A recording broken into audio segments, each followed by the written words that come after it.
100 doctors failed to cure the mafia boss's son. But the 15-year-old black medical genius daughter of the janitor cured him instantly. And what happened next no one would ever forget. Get out of there, girl. This is no place for a child. Dr. Peterson pushed Kesha away from the door of the VIP room at Mount Sinai Hospital. The grey-haired man in his immaculate lab coat completely blocked the entrance, as if a 15-year-old teenager were a biological threat. Inside the room, Tommy Marcelli, only 8 years old, had been dying for 3 weeks. The only son of the feared mob boss Vincent Marcelli. The boy had defeated all the specialists from 3 continents. Doctors from Harvard, Johns Hopkins, Mayo Clinic, they had all failed. The boy was dying, and no one knew why. My father has worked here for 20 years cleaning these hallways. Kesha replied calmly, holding a stack of medical books to her chest. And I know every patient on this ward better than most of the interns. Dr. Peterson laughed contemptuously. Oh, sure. The janitor's little girl is a doctor now. Go back to school, kid. Let the adults do their jobs. What the arrogant doctor didn't know was that Kesha had finished high school at age 13. That she had been reading medical journals since she was 10. That her photographic mind had absorbed more medical knowledge in 5 years than he had learned in decades of a privileged career. But most importantly, Dr. Peterson didn't know that Kesha had been observing Tommy's case for the past 15 days. While he and his elite team were running around in circles, she had identified a pattern that everyone else had overlooked. The boy doesn't have a rare disease, Kesha muttered, almost to herself. He has thallium poisoning. The symptoms are classic. What did you say? Dr. Peterson turned abruptly. Nothing that matters to someone who has already decided that a 15-year-old black girl can't know more than you. At that moment, a nurse rushed out of the room. Doctor, he's having another seizure. His blood pressure has plummeted. Through the half-open door, Kesha saw Vincent Marcelli, a man who controlled half the city's ports, weeping over the small frail body of his son. Beside the bed, a dozen doctors bustled about in a panic. 3 weeks, Kesha thought.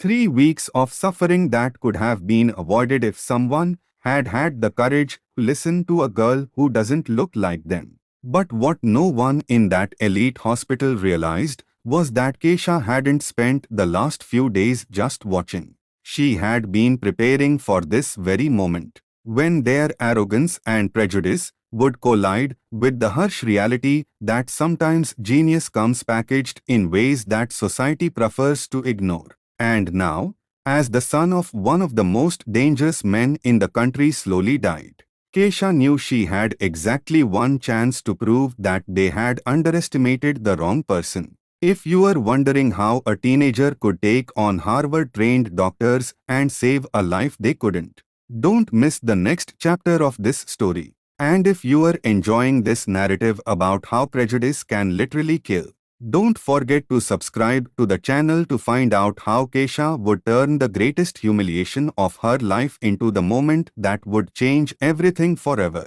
Dr. Peterson not only ignored Kesha's words, he made a point of humiliating her publicly. Security, he shouted down the hall. Get this girl out of here. Children are not allowed in the emergency ward.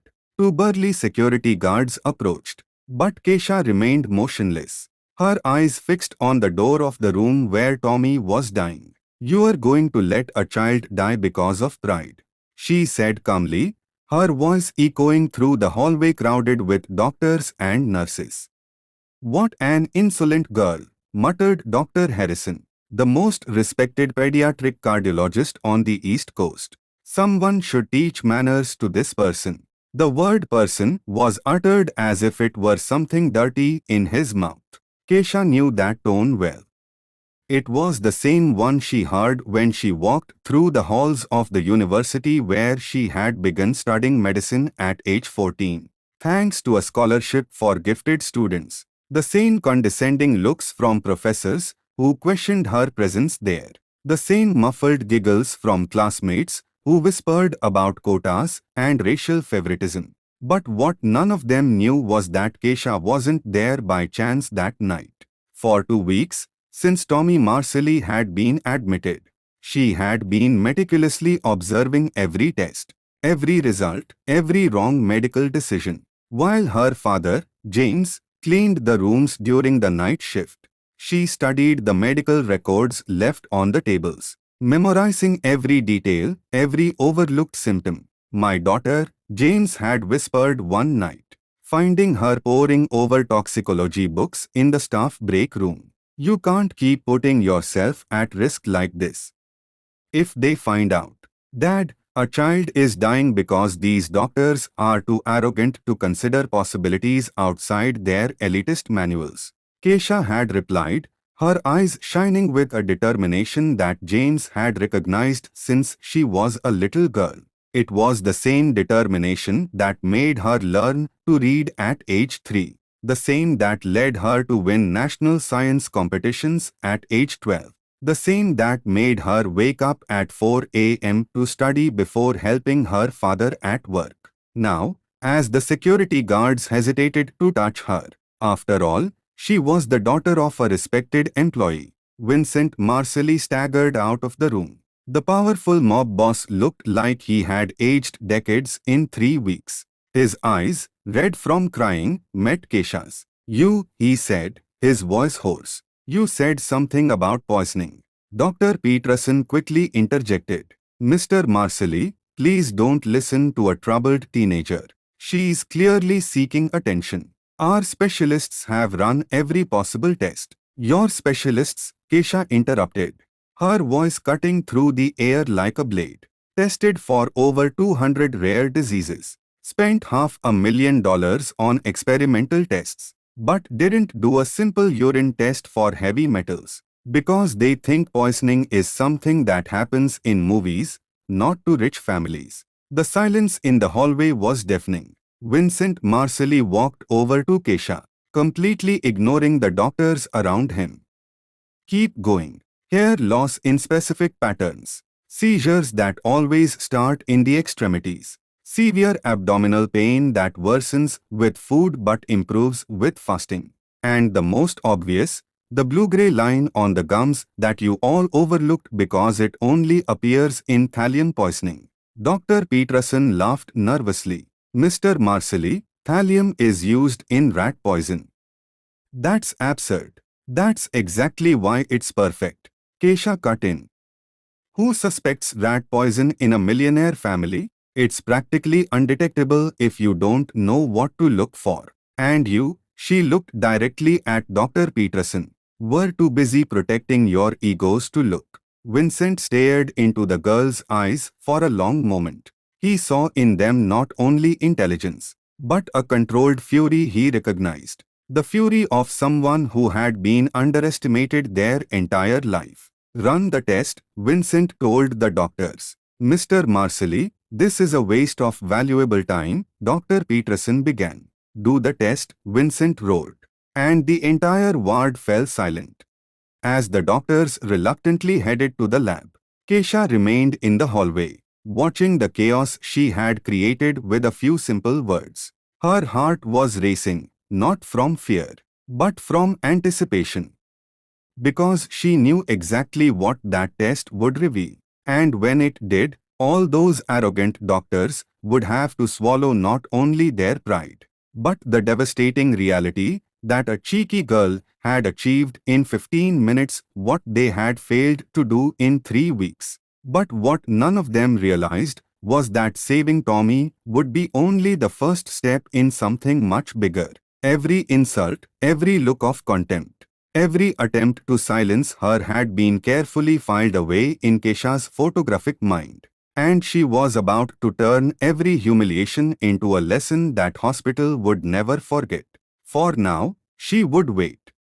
Because sometimes the best revenge against arrogance is not violence. It is the truth served in just the right dose, at just the right moment, in front of all the right people. The urine test results arrived in 47 minutes. 47 minutes that completely changed the dynamics of that elite hospital forever. Dr. Peterson held the paper with trembling hands, his eyes rereading the numbers for the fourth time, as if reality could be altered by the force of denial. Thallium levels 15 times above normal, he muttered, his voice almost inaudible. Acute thallium poisoning. Cause of progressive organ failure. The silence in the hallway was deafening. 12 medical specialists, with degrees from universities that cost more than Kesha's house, stared at a black teenager who had diagnosed in minutes what they had failed to do in 3 weeks. Impossible, Dr. Harrison whispered, snatching the paper from Peterson's hands. A girl, a child, this can't be right. Vincent Marcelli didn't say a word. He simply walked over to Kesha and knelt in front of her, a gesture that made everyone present hold their breath. The most feared man on the East Coast was on his knees before a teenager. "You saved my son," he said, his voice thick with emotion. "How can I repay you?" Kesha looked into the powerful man's eyes and saw not a criminal, but a desperate father. "Let me finish what I started," she replied calmly. "Thallium doesn't appear in the body on its own. Someone is deliberately poisoning Tommy. And I'm going to find out who." Dr. Peterson exploded. "That's enough. A minor cannot investigate anything in this hospital. This is medical and legal territory." "Medical territory." Kesha turned slowly toward him, and for the first time since she had arrived, she smiled. It was not a sweet or shy smile.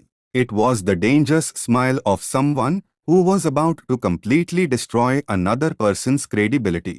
"Dr. Peterson, what university did you attend?" "Harvard Medical School," he replied automatically, his chest swelling with pride. "Interesting. And what year did you graduate?" 1998. Why?" Kesha pulled out her cell phone and within seconds was showing the screen to everyone. "Because here on the Harvard Medical School website, in the 1998 toxicology curriculum, thallium is listed as the third most common cause of poisoning in children."